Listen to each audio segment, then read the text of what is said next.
चला आज नियोजित वेळेनुसार भारतीय कर्मचारी संघटन महाराष्ट्र राज्य यांच्या विनंतीला मान देऊन आणि सद्यस्थितीमध्ये देशात जी अतिशय प्रतिकूल परिस्थिती निर्माण झालेली आहे, सातत्याने देशातील केंद्रात असणारं संघप्रणित भारतीय जनता पार्टीचं राष्ट्रीय लोकशाही आघाडीचं सरकार सातत्याने जनविरोधी निर्णय घेत आहे, त्या निर्णयाचं वेळोवेळी परीक्षण करणं आणि जनतेला सावध करण्याचं काम या फेसबुक लाईव्हच्या माध्यमातून आपण करत आहोत. जनतेचा खूप चांगला प्रतिसाद या उपक्रमाला मिळत असल्यामुळे सतत आपण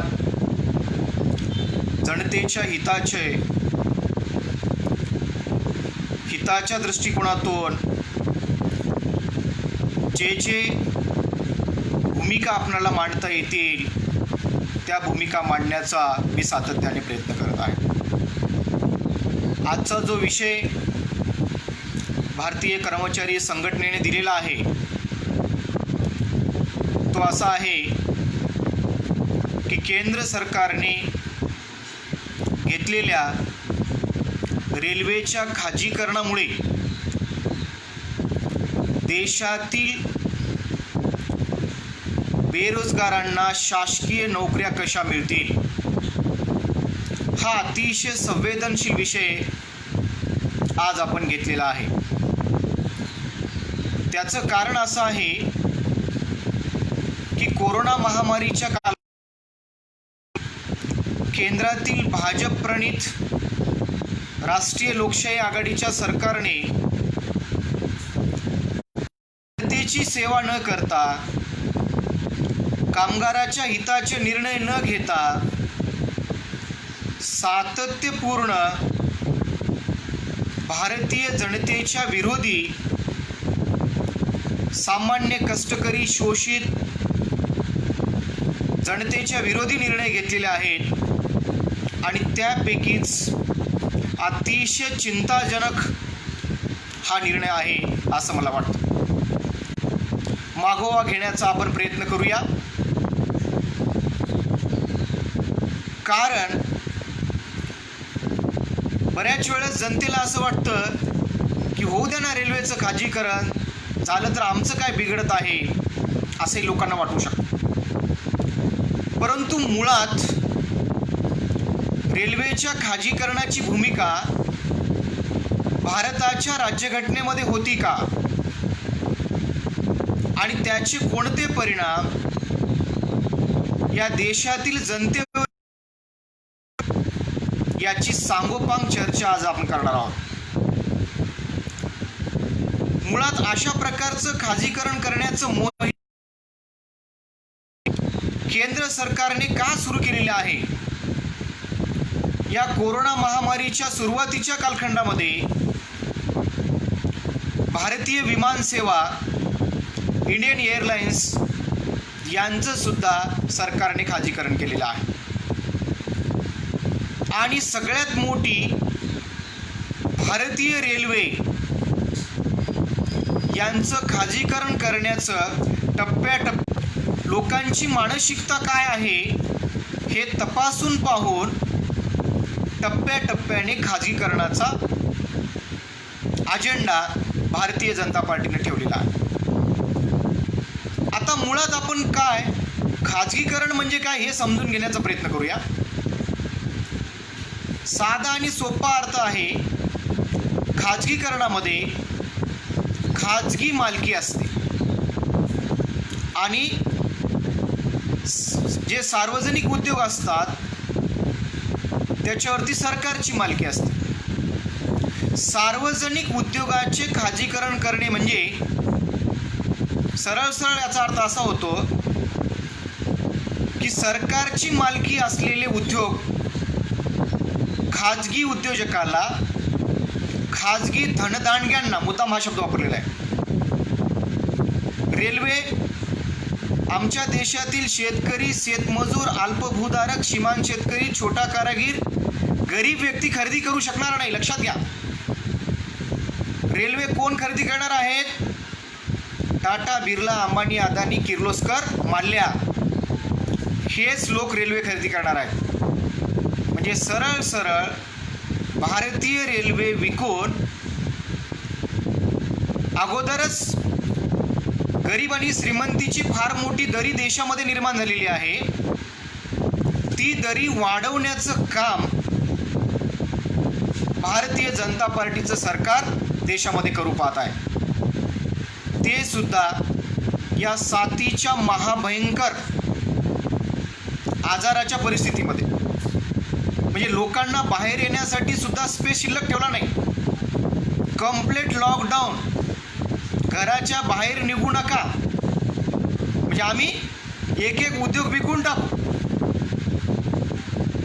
आणि म्हणून जेव्हा सरकारी उद्योगाची, सरकारी मालकी हक्क असलेल्या उद्योगाचं अंशतः आणि पूर्णतः त्याची मालकी खाजगी व्यक्ती आणि संस्थाकडे सुपूर्द करणे याला खाजगीकरण असं म्हटलेलं आहे. अंशतः हा शब्द यासाठी वापरलेला आहे कारण सरकार एकदाच जर खाजगीकरण केलं जनमत सरकारच्या विरोधी जाईल, म्हणून या गोष्टीची काळजी घेते आणि त्यामुळं अंशतः हा शब्द वापरलेला आहे. याच्यामध्ये एक पॉलिसी आलेली आहे. ती पॉलिसी अशा प्रकारची आहे की सरळ खाजगीकरण करणे आणि दुसरीकडे मात्र अंशतः खाजगीकरण करणे. अंशतः खाजगीकरणामध्ये आणखी एक धोरण सरकारने आणलेलं आहे, ते म्हणजे निर्गुंतवणुकीचं धोरण. आता गुंतवणूक शब्द आम्ही ऐकलेला आहे, आमच्या कानावरती पडलेला आहे.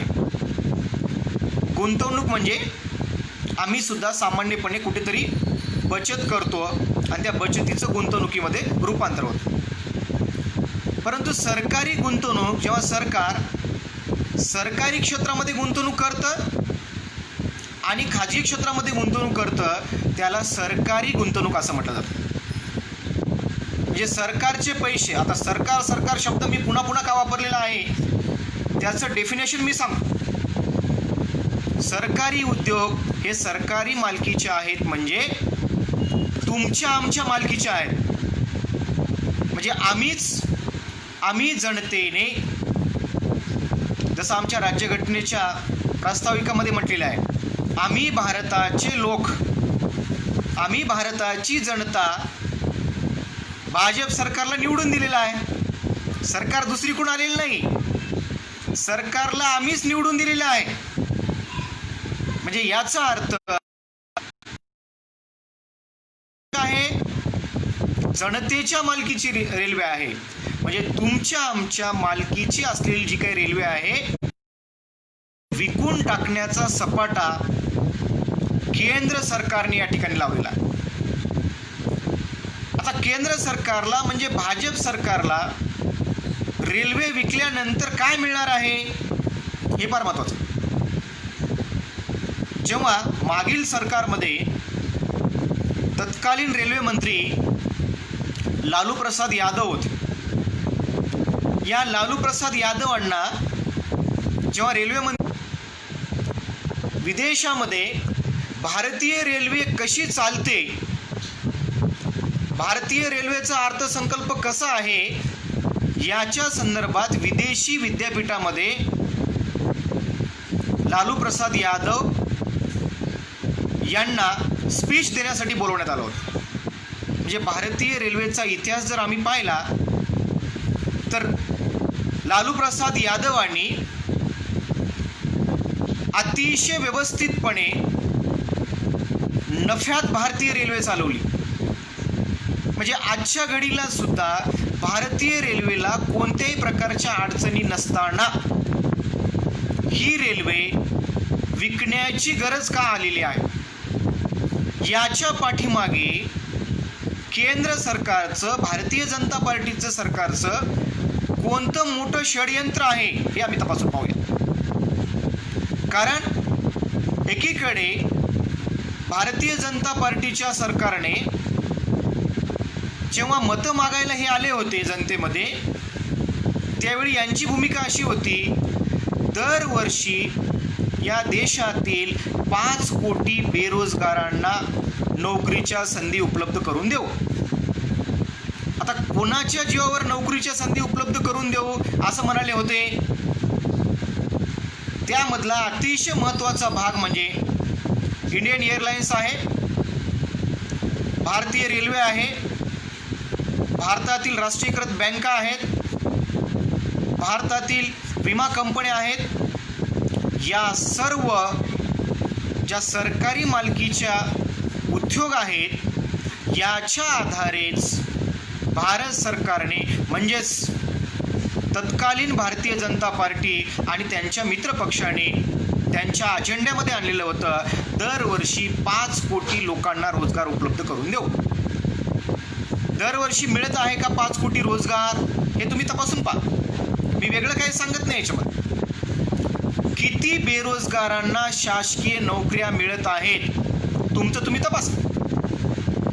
दुसऱ्या अजेंड्यामध्ये असं ठरलेलं होतं भारतीय जनता पार्टीच्या, जशी आमची सत्ता येईल तसं आम्ही विदेशातला काळा पैसा भारतामध्ये आणू आणि प्रत्येक भारतीय गरीब नागरिकांच्या खात्यावरती 15-15 लक्ष रुपये आम्ही जमा करू. म्हणजे देशाचे पंतप्रधान नरेंद्र मोदी पंतप्रधान होण्यापूर्वी सुद्धा त्यांनी भूमिका मांडली. म्हणजे पहिले 5 वर्ष संपले, नंतरचा टर्म सुद्धा सुरू झालेला आहे.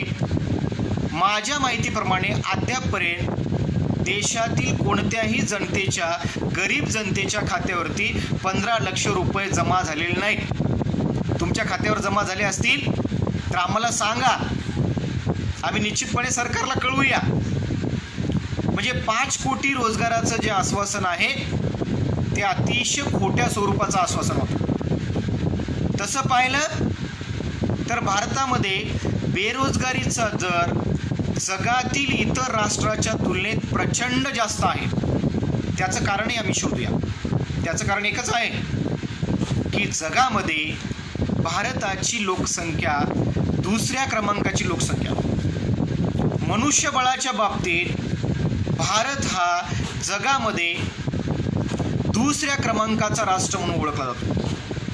परंतु मागच्या 20 वर्षाचे आकडे जर आम्ही तपासले, आमचा जवळचा लोकसंख्येला प्रतिस्पर्धी असणारा जो काही राष्ट्र आहे तो राष्ट्र म्हणजे चीन आहे. चीनशी जर आम्ही तुलना केली तर चीन आणि भारत मागच्या 20 वर्षामध्ये भारताची लोकसंख्येची जी काही पॉलिसी आहे, आता कुठे शासकीय नोकर, निमशासकीय नोकर आणि त्यानंतर राजकीय व्यक्ती यांना फक्त हम दो हमारे दो अशी आहे. पण मागील 30 वर्षाच्या कालखंडामध्ये चीनची लोकसंख्येची जी काही धोरणं आहेत ती अशी आहेत, हम दो हमारा एक. आता पहा, हम दो हमारे दो कुणासाठी आहे? शासकीय नोकरदार, निमशासकीय नोकरदार आणि निवडणुकीला ज्यांना उभं टाकायचं आहे त्यांच्यासाठीच आहे. बाकींच्यासाठी काय आहे? व्यावसायिकासाठी सुद्धा क्रायटेरिया नाही. टाटा, बिर्ला, अंबानी, अदानी, किर्लोस्कर, मांडल्या यांच्यासाठी क्रायटेरिया हम दो हमारे दो नाही. आमच्या शेतकरी, शेतमजूर, अल्पभूधारक, सीमांत शेतकरी, छोटे कारागीर यांच्यासाठी सुद्धा हम दो हमारे दो नाही. म्हणजे भारतात परिस्थिती अशी आहे, हम दो हमारे कितने हैं ये हमको भी मालूम नाही. म्हणजे तात्पर्य एकच आहे की भारताची लोकसंख्या प्रचंड वेगाने वाढत आहे, म्हणजे मनुष्यबळ सुद्धा तेवढंच वेगाने वाढत चाललेलं आहे. आणि मग हे वाढतं जे काही मनुष्यबळ आहे याला रोजगार उपलब्ध करून देण्यासाठी भारताकडे सरकारी क्षेत्र कायम असणं काळाची गरज आहे. परंतु सरकारने मात्र सरकारी क्षेत्र कायमस्वरूपी विकायला काढल्यामुळे येणाऱ्या कालखंडामध्ये आमच्या भारतातील बेरोजगार युवक आणि युवतींना शासकीय नोकरी मिळेल का याची 100% खात्री राहत नाही. जर रेल्वे विकल्या गेली, उद्या बँका विकायला काढतात. शासकीय बँकांचं सुद्धा ज्या राष्ट्रीयकृत बँका आहेत, पहिल्या टप्प्यामध्ये भारतीय जनता पार्टीच्या सरकारने विलिनीकरणाची भूमिका घेतलेली आहे. काही बँकांचं विलिनीकरण सुद्धा केलेलं आहे. जसं की स्टेट बँक ऑफ हैदराबादचं विलिनीकरण स्टेट बँक ऑफ इंडियामध्ये केलेलं आहे. म्हणजे पहिला टप्पा बँकासुद्धा येणाऱ्या कालखंडामध्ये प्रचंड धोक्यामध्ये आहेत. विमा कंपन्या LICच्या संदर्भात सुद्धा केंद्र सरकार भारतीय जीवन विमा निगम जे कॉर्पोरेशन आहे ते कॉर्पोरेशन सुद्धा येत्या कालखंडामध्ये त्याचं सुद्धा खाजगीकरण करू पाहत आहे. म्हणजे हे टप्पे आहेत आणि हे टप्पे जर पुढे आले तर निश्चितपणे येत्या काही वर्षामध्ये म्हणजेच किमान 1 वर्षामध्ये भारतीय रेल्वे विकली जाईल, भारतातल्या बँका विकल्या जातील, भारतातल्या विमा कंपन्या विकल्या जातील आणि भारत सरकारच्या मालकीचं जे जे असेल ते या ठिकाणी सरकार विकून काढेल. तर आजचे पंतप्रधान नरेंद्र मोदी यांचं एक स्टेटमेंट मला आठवतं. नरेंद्र मोदी एका ठिकाणी असे म्हणाले, मैं फकीर हूँ, मेरा क्या है यहाँ पे, मैं झोला लेके कहीं पे भी चला जाऊंगा.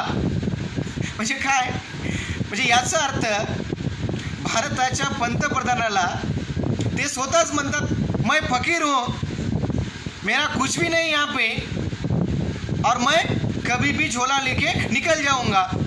आता कुठे निघून जाणार आहेत ते तुमचं तुम्ही अभ्यासा, मी सांगणार नाही फार डिटेल. जर तुम्ही त्या झोल्यामध्ये रेल्वे विकून, बँका विकून, सरकारी मालकीच्या विमा कंपन्या विकून, म्हणजे सरकारच्या मालकीचं सगळं विकून जर समजा त्या झोळीमध्ये भरून तर या देशातून पळून जाण्याची तुमची जर भूमिका असेल तर मग आमच्याकडे मतं मागायला का आले होते?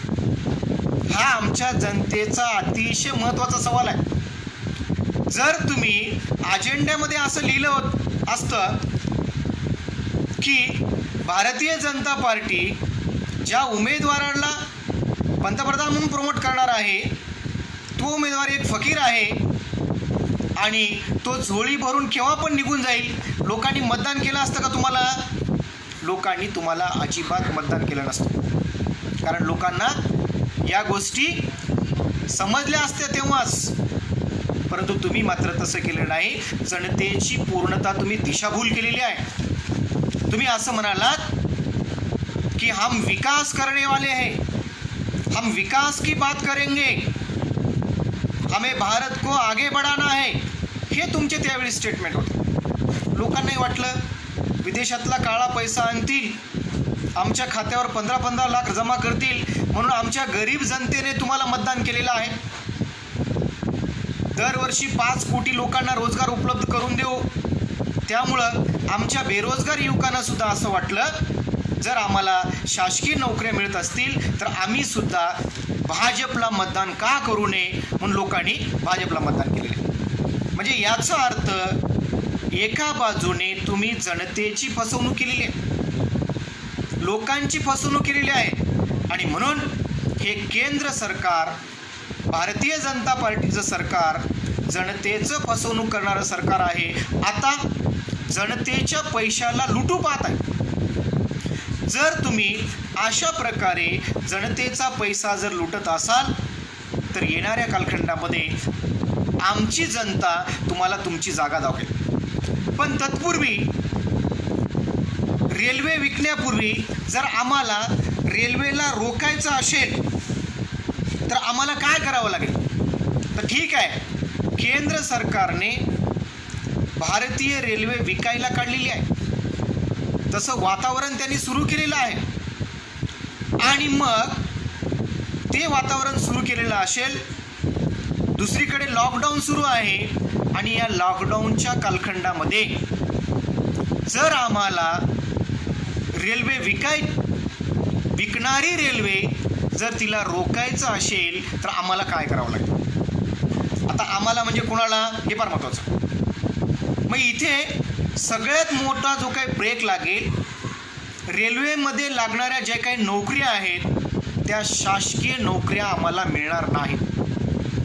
मग रेल्वेशिवाय इतर ज्या क्षेत्राचं खाजगीकरण झालेलं आहे या देशामध्ये भारतीय राज्यघटना लिहित असताना सुद्धा त्या राज्यघटनेमध्ये डॉक्टर बाबासाहेब आंबेडकरांनी वेळोवेळी राष्ट्रीयकरणाच्या मुद्द्याचं समर्थन केलेलं होतं. त्यामध्ये जमिनीचं राष्ट्रीयकरण असेल, उद्योगाचं राष्ट्रीयकरण असेल आणि ज्या मूलभूत सेवा सुविधा यांचं सुद्धा राष्ट्रीयकरण असेल, या सर्व राष्ट्रीयकरणाचं समर्थन त्या ठिकाणी करण्यात आलेलं होतं. परंतु तत्कालीन जे काही मनुवादी लोक होते, भांडवली साम्राज्यवादी लोक होते, गांधी आणि त्यांचं काँग्रेस जे होतं, त्यांनी सातत्याने राष्ट्रीयकरणाच्या विषयाला विरोध केला होता. आणि त्याचवेळी एक गोष्ट या देशामध्ये घडली होती. जेव्हा 15 ऑगस्ट 1947 रोजी भारताला स्वातंत्र्य मिळालं, त्याच दिवशी भारताला स्वातंत्र्य मिळालं असं जरी जाहीर झालेलं असलं तरी 16 ऑगस्ट 1947 रोजी मुंबई येथे आझाद मैदानावरती एक प्रचंड मोर्चा निघाला होता. आणि तो मोर्चा भारतातील कम्युनिस्ट नेते कॉम्रेड अण्णाभाऊ साठे यांच्या नेतृत्वात निघाला होता. आणि त्या मोर्चामध्ये एक घोषणा देण्यात आली होती, ये आज़ादी छूटी है, देश की जनता भूकी है.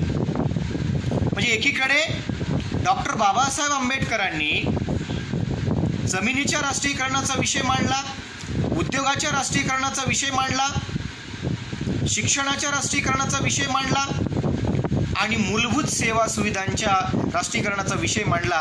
परंतु बाबासाहेबांनी मांडलेल्या विषयाला सातत्याने विरोध झाला, म्हणून या सगळ्या गोष्टी राज्यघटनेमध्ये येऊ शकल्या नाहीत. म्हणून communist leader comrade Annabhau Sathe यांनी मात्र 16 ऑगस्टला मोर्चा काढून प्रचंड विरोध केला होता. ये आज़ादी छूटी है, देश की जनता भूकी है. तिथे अण्णाभाऊने शिक्षण, आरोग्य, रेल्वे आणि इतर जे काही सेवाभूत सुविधा आहेत, पायाभूत सुविधा आहेत, यांचं संपूर्ण राष्ट्रीयकरण केलं तरच या देशामध्ये आर्थिक समता प्रस्थापित होईल, अशा प्रकारची भूमिका कॉम्रेड अण्णाभाऊ साठे आणि भारतीय कम्युनिस्ट पार्टीची होती.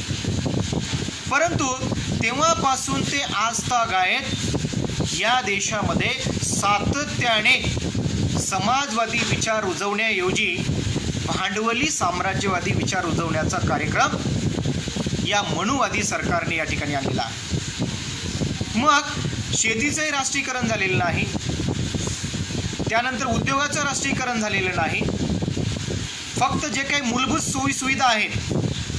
आता रेल्वे सुद्धा वाहतूक व्यवस्थेचा अतिशय महत्त्वाचा भाग आहे. परंतु रेल्वे वाहतुकी व्यतिरिक्त आमच्याकडे वेगवेगळ्या राज्यामध्ये कॉर्पोरेशनचे बसेस आहेत. जसं की महाराष्ट्रामध्ये महाराष्ट्र राज्य एस.टी. महामंडळ आहे. काही शहरामध्ये सिटी बसेस आहेत, ते कॉर्पोरेशनच्या तत्त्वावर चालतात, त्या संबंधित राज्य सरकारशी संलग्नित आहेत. याच्याशिवाय खाजगी व्यवस्था नाही का, हे सुद्धा आम्हाला तपासावं लागेल. याच्याशिवाय खाजगी बसेस सुद्धा आहेत. आता फक्त नोकऱ्यांचाच प्रश्न आहे अशातला भाग नाही, ग्राहकांचं कशा प्रकारे शोषण होईल हेही तुम्हाला मी या ठिकाणी सांगतो. म्हणजे साधं उदाहरण घेऊया की नांदेड येथून मुंबईला जाण्यासाठी साधारण पॅसेंजरचं तिकीट जर आपण काढलं तर जवळपास 150 ते 200 रुपये इतकं तिकीट आहे. म्हणजे साधारण तिकीट त्याला आपण म्हणतो. आणि निमआराम जर काढलं तर दुपटीने 500 रुपयापर्यंत जायचं. परंतु जर आपण खाजगी बसेसने जर मुंबईला गेलो, नांदेड ते मुंबई किंवा बीड ते मुंबई किंवा औरंगाबाद ते मुंबई, कुठल्याही शहराचं उदाहरण घ्या, खाजगी जे काही बसेस आहेत, वाहनं आहेत, यांचे तिकिटाचे दर तपासा आणि रेल्वेचे तिकिटाचे दर तपासा. याच्यामध्ये एकीकडे 1000 ते 1200 रुपये मोजावे लागतील आणि इकडे मात्र 150 रुपयामध्ये तुम्ही मुंबईला जाल. म्हणजे किती पटीचा फरक आहे. याचा अर्थ खाजगी बसेसला 7 पटीने जास्तीची रक्कम मोजावी लागते. याशिवाय खाजगी बसेसमध्ये जर अपघात झाला, बस नादुरुस्त झाली, तर त्या ठिकाणी त्या संबंधित अपघातग्रस्तांना किंवा ज्या प्रवाशांचा मृत्यू झालेला आहे त्यांना कुठल्याही प्रकारची रक्कम उपलब्ध होत नाही. इन्शुरन्स असेल तर तुटपुंजी रक्कम उपलब्ध होईल. पण हीच घटना जर रेल्वेला घडली तर केंद्र सरकार त्याची सर्वस्व जबाबदारी स्वीकारते. जर एस.टी. महामंडळाच्या बसेसमध्ये हा प्रकार जर घडला तर एस.टी. महामंडळ आणि संबंधित राज्य सरकार जे आहे याची संपूर्ण जबाबदारी स्वीकारते.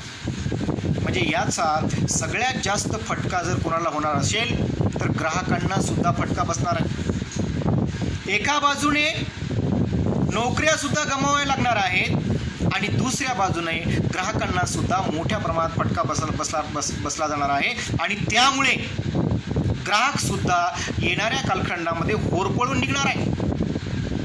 मग आम्ही या गोष्टीसाठी भाजपच्या सरकारला निवडून दिलेलं आहे का हे तुम्ही तपास. किंवा भाजपसोबत मित्र पक्ष म्हणून जे केंद्रामध्ये बसलेले आहेत त्यांच्या मांडीला मांडी लावून तिथे आमचे सुद्धा काही लोक जाऊन बसलेले आहेत आणि तिथे जाऊन जोक करत आहेत. म्हणजे राष्ट्रीय विषयावर न बोलता तिथे जाऊन हे कॉमेडी टाईप जोकर म्हणून जोक करत आहेत आमचे काही बहुजनातले लोक. मी नाव कुणाचं घेत नाही, कोण जोकर आहे तुमचं तुम्ही तपास. म्हणजे अर्थात एकंदरीत जर आम्ही पाहिलं तर खाजगीकरण हे गरिबांच्या, शोषितांच्या, दलित, आदिवासी, ओबीसी आणि अल्पसंख्याकांच्या मुळावरच आहे. दुसरं अतिशय महत्त्वाची गोष्ट या ठिकाणी घडणार आहे. आज सातत्याने संपूर्ण देशभरामध्ये आणि महाराष्ट्रभरामध्ये आम्हाला आरक्षण द्या म्हणून प्रत्येक समुदाय प्रयत्न करत आहे. महाराष्ट्रातला एक मोठा समुदाय सुद्धा आरक्षणाची फार मोठी लढाई जिंकलेला आहे आणि महाराष्ट्र राज्यानं त्यांना आरक्षण देऊ केलेलं आहे. आता न्यायालयामध्ये ते आरक्षण टिकेल का याच्यासाठी संघर्ष करतात. जर समजा रेल्वेचं खाजगीकरण झालं, बँकांचं खाजगीकरण झालं, सरकारी मालकीच्या उद्योगांचं खाजगीकरण झालं, विमा कंपन्यांचं संपूर्ण खाजगीकरण झालं तर खाजगी क्षेत्रामध्ये आरक्षण आहे का हो तुम्ही तपासा. खाजगी क्षेत्रामध्ये कोणत्याही प्रकारचं आरक्षण नाही. जसं की तुम्हाला मी सांगतो, खाजगी इंग्रजी शाळा त्यांच्या काय अवस्था आहेत मागच्या 3 महिन्यापासून.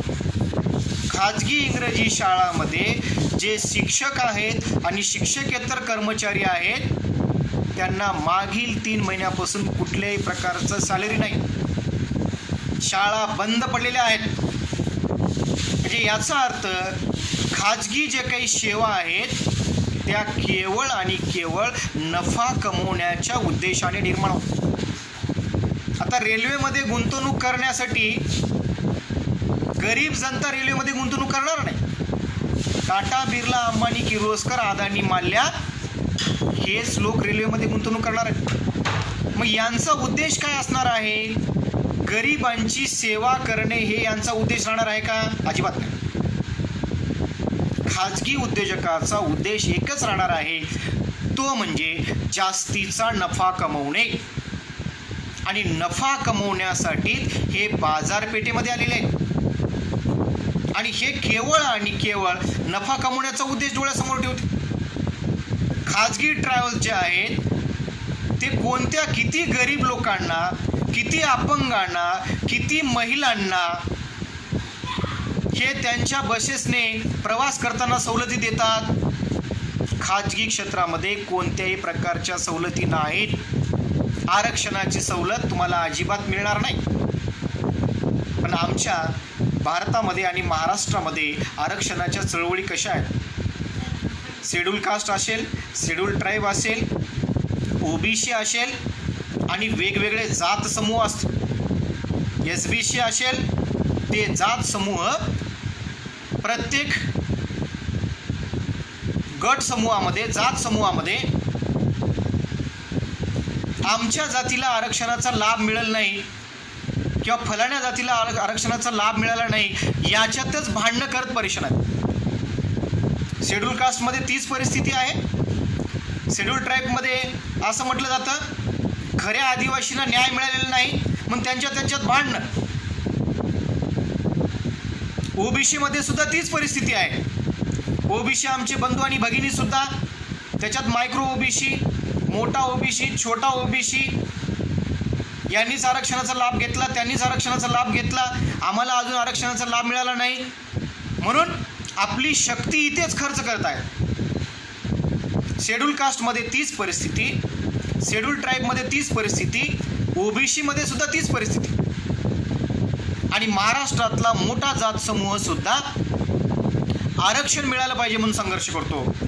परंतु जातीच्या संघटनांना, जातीच्या चळवळींना सुद्धा समजून घेणं गरजेचं आहे की आरक्षण कधी टिकेल, तुमचं आरक्षण तुम्हाला कधी मिळेल? जर देशातला उद्योग जर सरकारी मालकीचा असेल, देशातल्या सेवा जर सरकारी मालकीच्या असतील तरच तुम्हाला आरक्षण मिळेल, आरक्षणाचा लाभ मिळेल. जर खाजगीकरण झालं तर तुम्ही आपापसात भांडून घेत बसाल आणि सरकार संपूर्ण आरक्षणाचा त्या ठिकाणी काय करेल? संपून टाकेल. आणि ही वेळ आता येऊन ठेपलेली आहे. आणि म्हणून मी समस्त बहुजन, शोषित, दलित, आदिवासी, ओबीसी आपापसात भांडणं करून घेत बसू नका. ही वेळ वैर्याची वेळ आहे, तुम्हाला सावध करण्याची वेळ आहे. दलितामधल्या विविध जातीतल्या जे काही संघटना आहेत ते राष्ट्रीय प्रश्नावर अजिबात लक्ष देत नाहीत, फक्त स्थानिक प्रश्नावरती लक्ष देतात.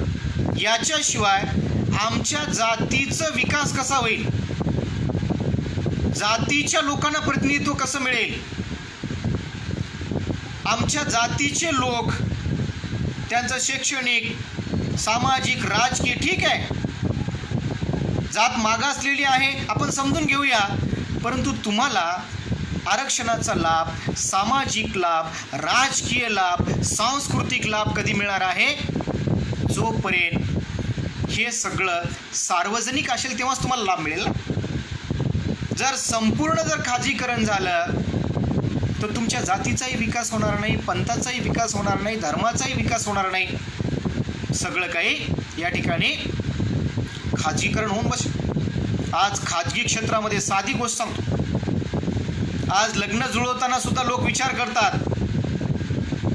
की मुलगा सरकारी नोकर आहे का, पहिला क्रायटेरिया. दुसरा, श्रीमंत लोक बिझनेसमॅन आहे का म्हणतात. त्याचं कारण व्यवसायाच्या माध्यमातून जास्तीचं प्रॉफिट कमवत आहेत. तोच एखादा इंजिनिअरिंग झालेला मुलगा जर खाजगी कंपनीमध्ये काम करत असेल तर मुलीचा बाप त्या मुलाला मुलगी देत असताना 1000 वेळेस विचार करतो. तुम्हाला दिसतो का? म्हणजे इंजिनिअरिंगची डिग्री घेऊन सुद्धा खाजगी कंपन्यामध्ये त्या व्यक्तीला मिळणारा पगार कमीत कमी 5,000 रुपये आणि जास्तीत जास्त 20 ते 30,000 रुपये इतका. हा मी आकडा जास्तीचा सांगितलेला आहे पहा. म्हणजेच कंपन्यामध्ये, खाजगी कंपन्यामध्ये ज्या काही नोकऱ्या आहेत तिथे कुठल्याही प्रकारचं आरक्षण नाही. दुसरी गोष्ट, नोकरीमध्ये कायमस्वरूपी राहण्याची शाश्वती सुद्धा नाही. आणि तिसरी गोष्ट, कंपनीचा मालक हायर अँड फायर पॉलिसीच्या माध्यमातून कामावरून कधीही काढून टाकू शकतो. म्हणजे एक प्रकारची गुलामीच आहे. जसं शेतीवर राबणारे सालगडी आहेत, सालभरासाठी शेतीवर राबतात, तसं कंपन्या सुद्धा पॅकेज देतात सालभरासाठी. मग आम्ही म्हणतो की माझ्या मुलाला एवढं पॅकेज मिळालं, तेवढं पॅकेज मिळालं, पण मुलगा त्या नोकरीमध्ये कायमस्वरूपी आहे का हे त्यांना विचारा. नाही, त्या कंपनीनं काढून टाकलं तर दुसऱ्या कंपनीमध्ये जातं. काही आमच्या देशामध्ये बहुजन चळवळीमध्ये काम करणारे अभ्यासक, संशोधक आणि नेते मंडळी सुद्धा आहेत.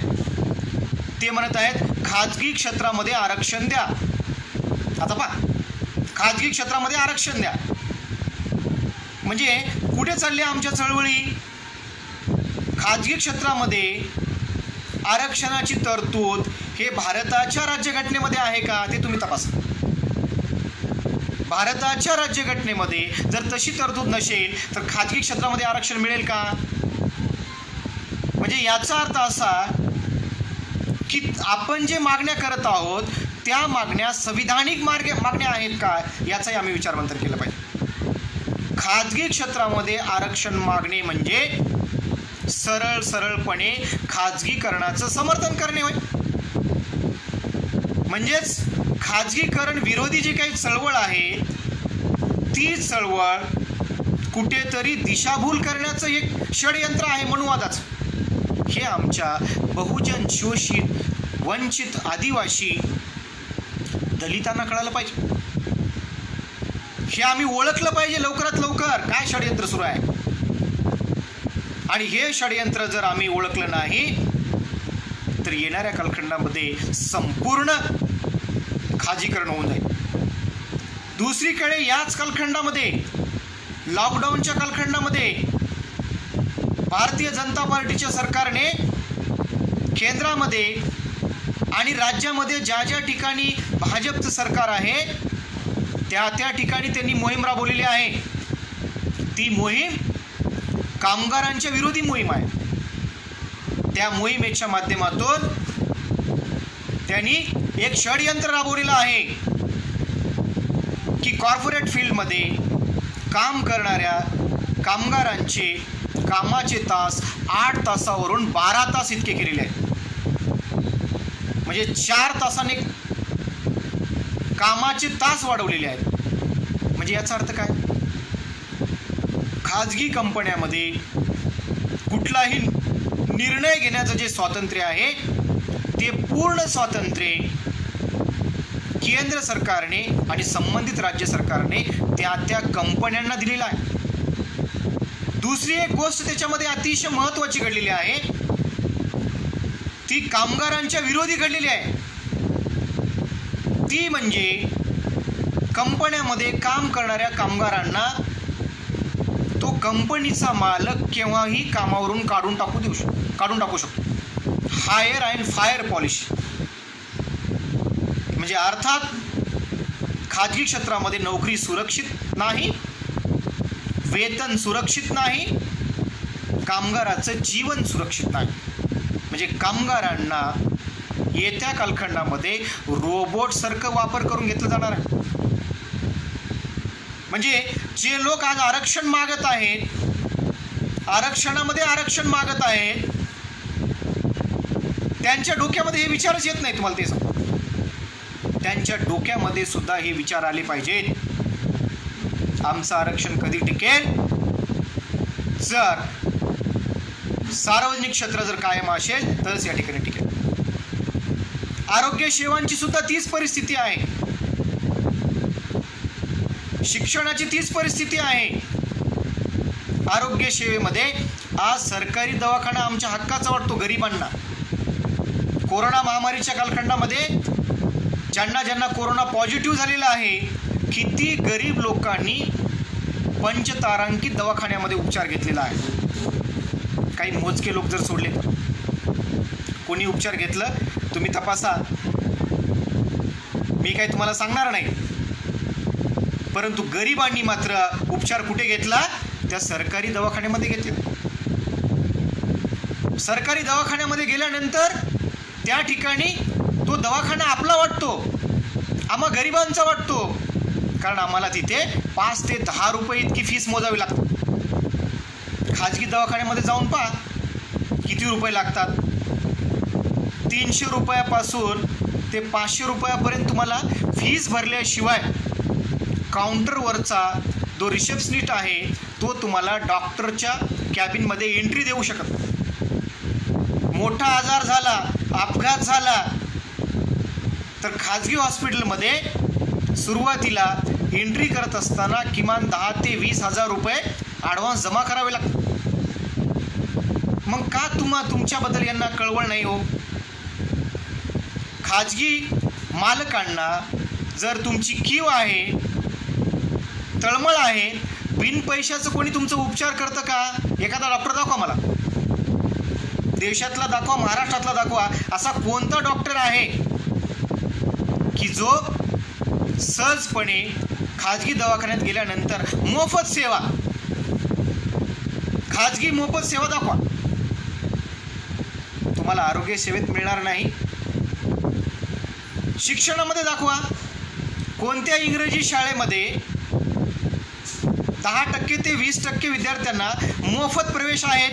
शोधा तुम्ही शोधा आणि मला सांगा की सर इथं मोफत आहेत, आणि काही गरिबांचे लोक असतील तर त्यांना पाठवून द्या, आम्ही ॲडमिशन करून देऊ. उलट RTEच्या अंतर्गत खाजगी इंग्रजी शाळेतील लोक, ते संस्थाचालक ते प्रवेश नाकारतात. आज संस्थाचालक सुद्धा स्वतः अडचणीत आहे, त्यांनी सुद्धा विचारमंथन करावं. मी खाजगी इंग्रजी शाळेतील संस्थाचालक, शिक्षक आणि शिक्षकेतर कर्मचारी यांना सांगू इच्छितो, तुम्ही एकजूट करा. येणाऱ्या कालखंडामध्ये तुम्ही सरकारकडे पहिल्या टप्प्यामध्ये इंग्रजी शाळांना सुद्धा ठीक आहे देऊ द्या. ज्या परमनंट नॉन ग्रँट शाळा महाविद्यालय आहेत त्यांना सुद्धा सरकारने 20%, 40%, 60%, 80% आणि 100% अनुदान देऊ द्या. इंग्रजी शाळेच्या संस्थाचालकांनी सुद्धा आम्हाला अनुदान द्या म्हणून मागणी करा, तरच तुमच्या शाळा टिकतील. नसतात तुम्ही शाळेचे येत्या 1-2 वर्षामध्ये बंद करून टाकावे लागतील तुम्हाला. आणि इंग्रजी शाळेमध्ये शिकवणाऱ्या शिक्षकांना सुद्धा माझी विनंती आहे. काही शिक्षक या ठिकाणी प्रयत्न करत आहेत, त्यांचं मी कौतुक करतो, अभिनंदन करतो. त्यांनी मागणी सुद्धा केलेली आहे शासनाकडे की इंग्रजी शाळेमध्ये शिकवत असलेल्या शिक्षकांना शासकीय वेतन मिळालं पाहिजे. रास्त मागणी आहे, तुमच्या मागणीला पूर्ण पाठिंबा आहे आमचा. जर तुम्हाला वेतनाच्या द्वारे जर अनुदान मिळालं तर येणाऱ्या कालखंडामध्ये इंग्रजी शाळेमध्ये सुद्धा प्रवेश प्रक्रियेमध्ये SC, ST, OBC, minority, SBC आता नवीन आलेलं आरक्षण, यांना सुद्धा आरक्षण निहाय सवलती मिळतील. शिक्षकांना कायमस्वरूपी नोकरी मिळेल त्या ठिकाणी. याच्यावर आम्ही विचारच करत नाही. आम्ही आमच्यामध्येच भांडत बसतो, याने किती घेतलं, त्याने किती घेतलं. म्हणजे शेजाऱ्याशी भांडण करण्यामध्ये, म्हणजे जेवण करत असताना सुद्धा पंक्तीमध्ये आमच्या भारतीय लोकांची अवस्था अशी आहे की आमच्या पात्रावरती किती वाढलेलं आहे जेवण, किती सुंदर जेवण आहे, किती चांगले चांगले पदार्थ आहेत हे आम्ही पाहत नाही. शेजाऱ्याच्या पात्रावरती काय दिलेलं आहे, गोडधोड दिलं असेल का तिखट दिलं असेल, ते जर मला वाढलं असतं तर किती बरं झालं असतं.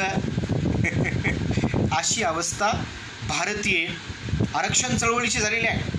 म्हणजे आमच्यामध्येच भांडण करण्यामध्ये आम्ही एनर्जी खर्च करत आहोत. त्यामुळे समस्त बहुजन चळवळीतील आणि पुरोगामी राजकीय पक्षांना माझी नम्र विनंती आहे की तुम्ही राष्ट्रीय विषयाकडे लक्ष द्या. केंद्र सरकारचा, भारतीय जनता पार्टीचा जो अजेंडा आहे तो राष्ट्रीय स्वयंसेवक संघाचा अजेंडा आहे. या अजेंड्यामध्ये पुन्हा एकदा या देशामध्ये ब्राह्मण, क्षत्रिय, वैश्य आणि शूद्र, अतिशूद्र ही व्यवस्था कायम ठेवायची आहे. भारताची राज्यघटना आम्ही मात्र या सगळ्या गोष्टीचा विचार केला पाहिजे. जर येणाऱ्या कालखंडामध्ये SC, ST, OBC, मायनॉरिटी आणि SBC यांनी जर या खाजगीकरणाच्या यासाठी आम्हाला काय करावं लागेल, आमची पुढची व्यूहरचना काय असेल याचं नाव घेत नाही. कारण भाजप सरकारला संसदेमध्ये पूर्ण बहुमत आहे. छोट्या छोट्या घटक पक्षांची सुद्धा त्यांना आता गरज नाही. भारतीय जनता पार्टीच्या सरकारची अवस्था अशी आहे, गरज सरो वैद्य मरो. घटक पक्षाला सुद्धा विचारात घेत नाही.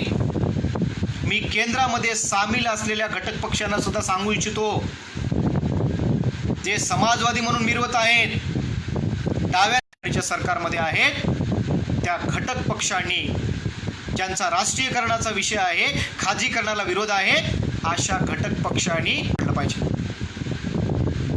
आणि सरकारला त्याची जागा दाखवली पाहिजे. तर जनता सुद्धा रस्त्यावरती येईल. नाहीतर छोट्या छोट्या प्रादेशिक पक्षांना, छोट्या छोट्या राजकीय पक्षांना भारतीय जनता पार्टीचं सरकार आणि संघाचं सरकार म्हणजे मोठा अजगर आहे. आणि छोटे छोटे पक्ष जे आहे मुंद्रा मांजरासारखे ते गिळून टाकेल, तुम्हाला ते सांग. म्हणून समविचारी पक्ष संघटनांनी एकत्र येऊन येणाऱ्या कालखंडामध्ये हा भाजपचा छुपा जो काही अजेंडा आहे, संघाचा जो काही छुपा अजेंडा आहे, तो आम्ही हाणून पाडला पाहिजे. एवढंच मी या प्रसंगी सांगू इच्छितो. आणि जनतेने, सामाजिक संघटनेने जातीची अस्मिता बाजूला ठेवून जातीय संघटनांच्या प्रश्नावरती दुय्यम स्थान देऊन खाजगीकरणाच्या विषयावरती एकत्र येऊन फार मोठं आंदोलन लॉकडाऊन संपल्यानंतर ऑनलाईनच्या माध्यमातून आम्ही उभं केलं पाहिजे. तरच येणाऱ्या कालखंडामध्ये आम्ही या खाजगीकरणाला रोखू शकतो. अन्यथा जर देशभरामध्ये सर्व सार्वजनिक उद्योगाचं जर खाजगीकरण झालं तर मात्र आमच्या दलित, शोषित, बहुजन, आदिवासी, OBC, SBC आणि मायनॉरिटी यांचं काही शिल्लक राहणार. दुसरीकडे ज्यांना आरक्षण नाही परंतु ते आरक्षण विरोधी आहेत, त्यांच्यासाठी सुद्धा भारतीय जनता पार्टीचं सरकार फारसं योग्य नाही. जिथे आरक्षण नाही, आम्ही मिरिट आहोत तुम्ही म्हणत आहात,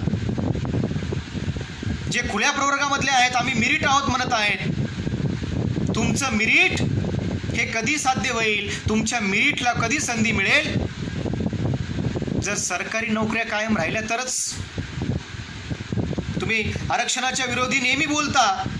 आज तुम्हाला मी सांगू इच्छितो, खुल्या प्रवर्गातील जे काही युवक आणि युवती आहेत त्यांना सुद्धा माझी विनंती आहे, आपण सुद्धा संघटित व्हा.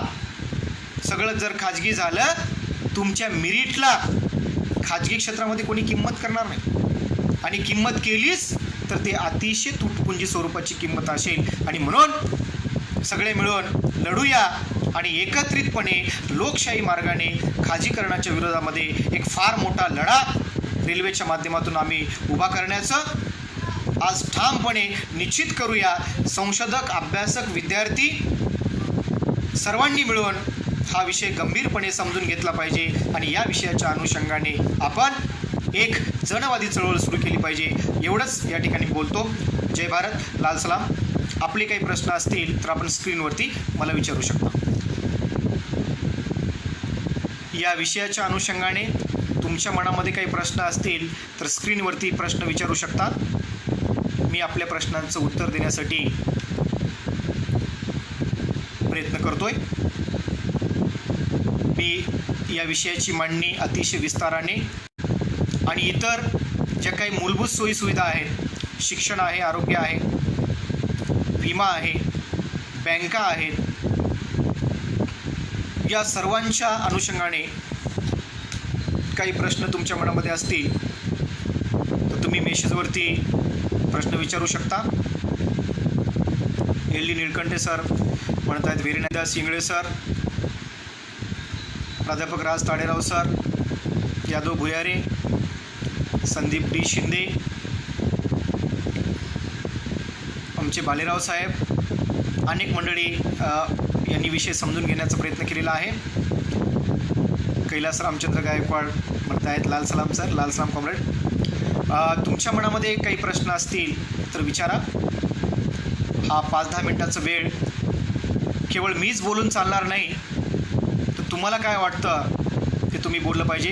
कॉम्रेड इरवन सुरेकरजी, राहुल गजलवाड, नितीन बनसोडे, या सर्वांना आपण हा विषय समजून घेतलात. रेल्वेच्या खाजगीकरणावरती आपल्या मनामध्ये काही एक शंका, काही एक प्रश्न असतील तर तुम्ही मला स्क्रीनवरती विचारू शकता. नितीनजी म्हणत आहे की जय भीम भाऊ, जय भीम दादा, आपण समविचारी आहोत, एकत्र हा लढा उभा करावा लागणार आहे. रेल्वेचं खाजगीकरण हे खऱ्या अर्थाने SC ST OBC मायनॉरिटी आणि संपूर्ण भारतीयांसाठी धोकादायक स्वरूपाचं आहे. त्याविरुद्ध आम्हाला लढा उभारावा लागणार आहे. त्यामुळे या लढ्यामध्ये सर्व पुरोगामी, आंबेडकरी, कम्युनिस्ट या सर्वांनी, समाजवादी एकत्र येणं गरजेचं आहे. केवळ जन विरोधी चळवळ उभी करून चालणार नाही, तर संसदेमध्ये सुद्धा जे घटक पक्ष आहेत, जे भाजपसोबत आहेत आणि मोठा पक्ष म्हणून केंद्रामध्ये विरोधी पक्ष म्हणून काँग्रेसने सुद्धा पुढाकार घेऊन त्या ठिकाणी आपली भूमिका जाहीर केली पाहिजे. 24 जुलै 1991 रोजी जे झालं ते सोडून द्या. काँग्रेसला माझी विनंती आहे की आता तुम्हाला जर येणाऱ्या कालखंडामध्ये पुन्हा देशात राजकारण आणि समाजकारण जर करायचं असेल तर भाजप सरकारचं खाजगीकरणाचं धोरणसुद्धा तुम्ही हाणून पाडलं पाहिजे. तुम्ही संसदेमध्ये आवाज उठवा, आम्ही लोकशाही मार्गाने रस्त्यावरती आवाज बुलंद करण्याचा कार्यक्रम राबवू. या दोन्ही अंगाने आम्हाला लढाया कराव्या लागतील. मला वाटते आपल्या सर्व प्रश्नांचं निराकरण झालेलं आहे असं समजून पुनश्च एकदा आपल्या सर्वांचे आभार मानतो, धन्यवाद मानतो. खाजगीकरण हटाव, देश बचाव असा नारा नितीन बनसोडे यांनी दिलेला आहे. निश्चितपणे खाजगीकरण हटाव, देश बचाव अशा प्रकारची भूमिका आम्हाला घ्यावी लागेल. मनपूर्वक सर्वांचे आभार.